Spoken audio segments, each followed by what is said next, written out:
কথা ও কবিতায় সবাইকে স্বাগত জানাচ্ছি। পুরো মাস জুড়ে চলল আমাদের বিশ্বকবি রবীন্দ্রনাথ ঠাকুরের বিভিন্ন কবিতা, গল্প, উপন্যাস এই নিয়ে বিভিন্ন আয়োজন, সুন্দর সুন্দর আয়োজন, চমৎকার আয়োজন। কিছু কিছু আয়োজনে ছিলাম আমি, কিছু কিছু আয়োজনে ছিলাম না। আসলে আমাদের সাহিত্য অঙ্গনে রবীন্দ্রনাথ, কাজী নজরুল, জসীমউদ্দিন, জীবনানন্দ দাশ, মাইকেল মধুসূদন দত্ত, আশাপূর্ণা দেবী, খালেদা ইদির চৌধুরী, প্রীতিলতা আরো অনেকেই আছে যাদের কথা আমরা তুলে ধরতে পারি বা তুলি। তো আজকের কথা ও কবিতায় আগে কথা বলি, পরে কবিতা বলি।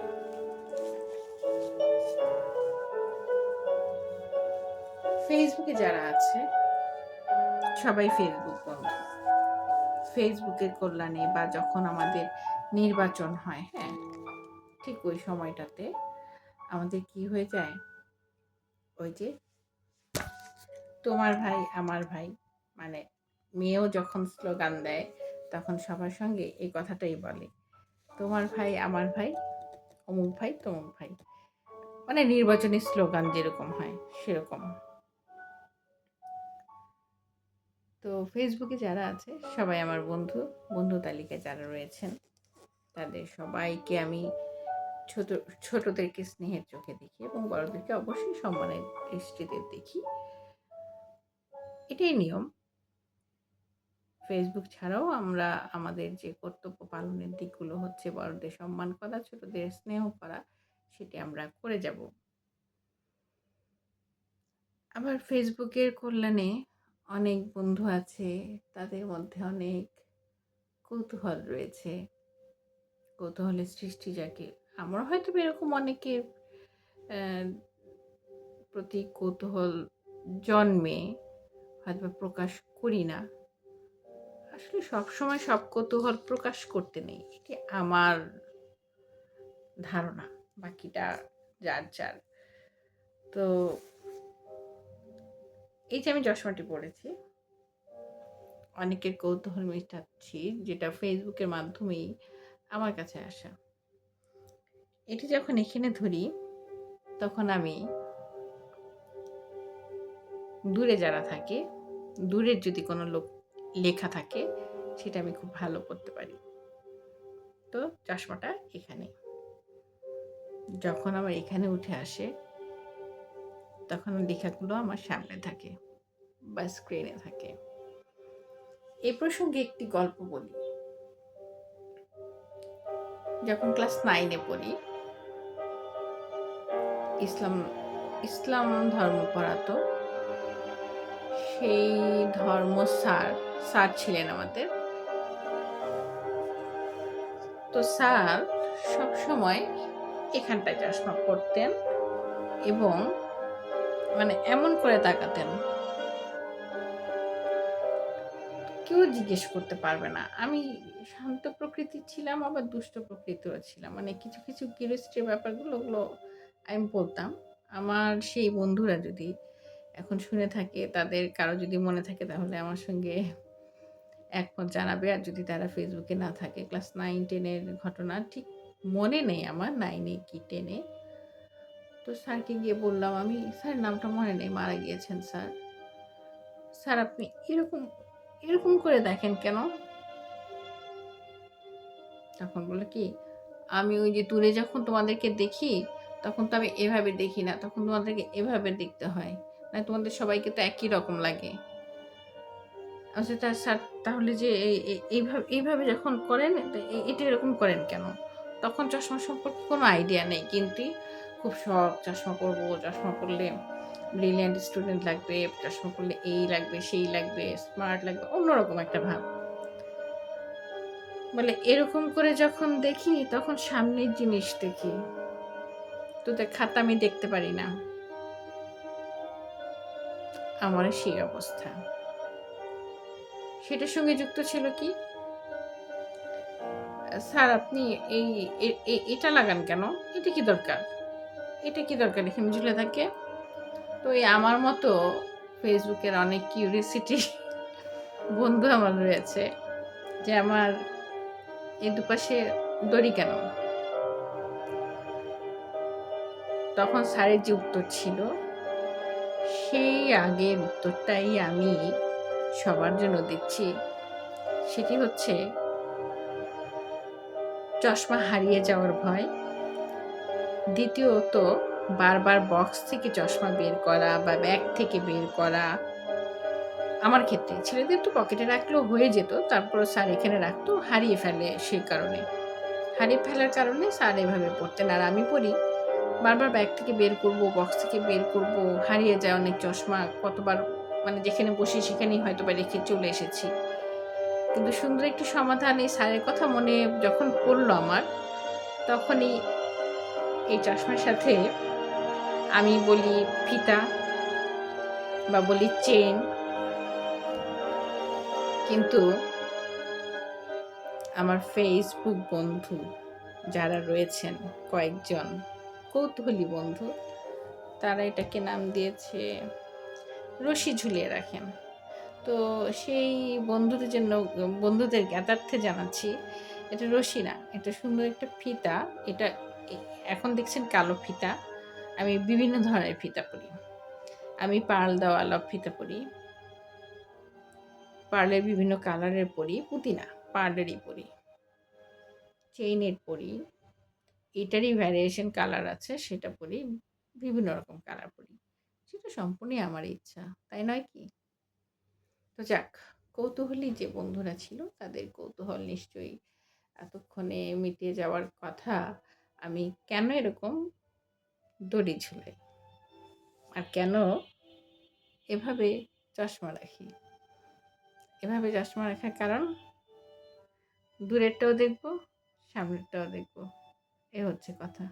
তো যাই হোক, কথা হলো অনেকের কৌতূহলের প্রশ্নের কিছুটা হলো দিতে পারলাম জবাবদিহি। জবাবদিহি বলবো না, কৌতূহলটা মেটালাম। মানুষের কৌতূহল তো থাকতেই পারে, তাই না? তো আমার হাতে রয়েছে রবীন্দ্রনাথ ঠাকুরেরই ছিন্নপত্র বইখানি।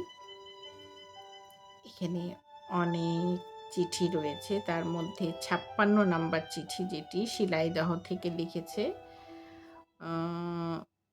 ১৮৯২ সালে সোমবার ২২শে জুন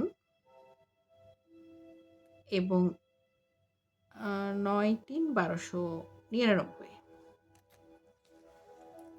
এটি একটু আমার, আর ২৩শে জুন ১৮৯২ সাল এটা। হ্যাঁ, ১৮৯২ সালের চিঠি, সোমবার লেখা। চিঠিখানা পড়ছি। আজ খুব ভোরে বিছানায় শুয়ে শুনছিলুম ঘাটে মেয়েরা উলু দিচ্ছে।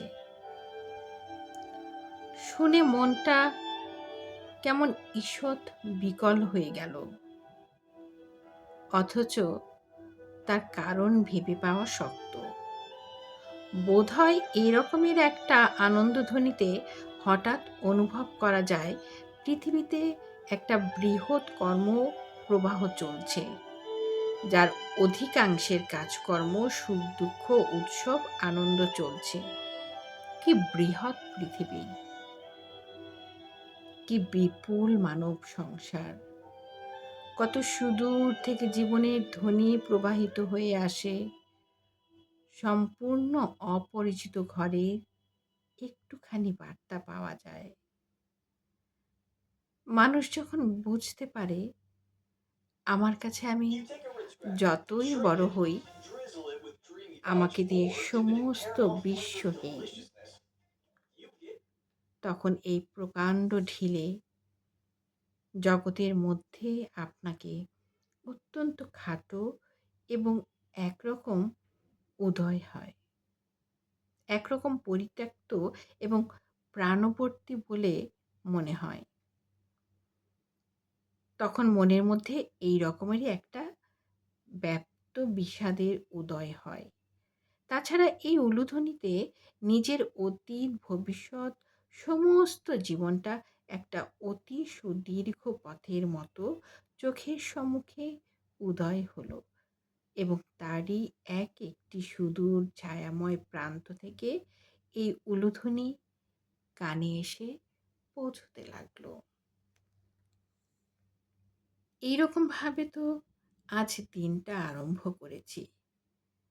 এখনই সদর, নায়েব, আমলাবর্গ এবং প্রজারা উপস্থিত হলে এই উলুধ্বনির প্রতিধ্বনিটুকু পাড়া ছেড়ে পালাবে। অতি ক্ষীণ ভূত ভবিষ্যৎ দুই কনুই দিয়ে ঠেলে ফেলে জোয়ান বর্তমান নিজ মূর্তি হয়ে গোলাম ঠুকে এসে দাঁড়াবে। খাজনা আদায়ে মন দিতে হবে। কাল আমার নাটকটাকে শেষ পোজ দেওয়া সমাপ্ত করেছি। একটু আধটু বদল সদল হয়েছে। নাটকে আবার খুব বেশি হাত ছেড়ে দেওয়া যায় না। কাজটা অনেকটা চৌঘুড়ি হাঁকানোর মতো। অনেকগুলো ঘোড়াকে এক গাড়িতে জুতে এক রাস্তা দিয়ে এক উদ্দেশ্যের দিকে নিয়ে যাওয়া। সুতরাং ওর মধ্যে কোনো একটা ঘোড়াকে বেশি লাগাম ছেড়ে দেওয়া যায় না। সব কটাকে সমান গতিতে ছোটানো চাই। বিদেশি বন্ধুর সঙ্গে চিঠিতে বন্ধুত্ব জাগিয়ে রাখা সম্বন্ধে তোর সঙ্গে আমার মতের অনৈক্য নেই।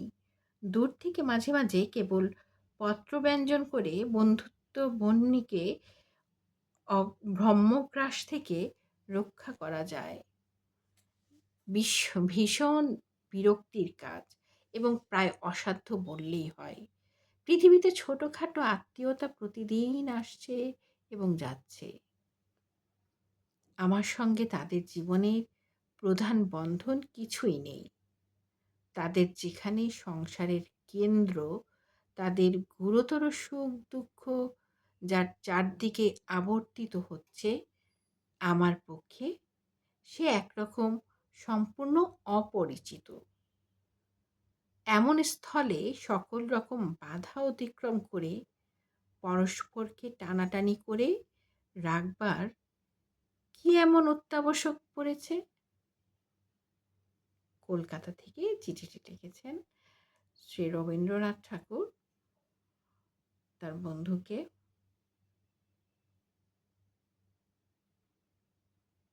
23 জুন 1892 সালে ছিন্নপত্রের 56 নম্বর চিঠিটি পড়লাম।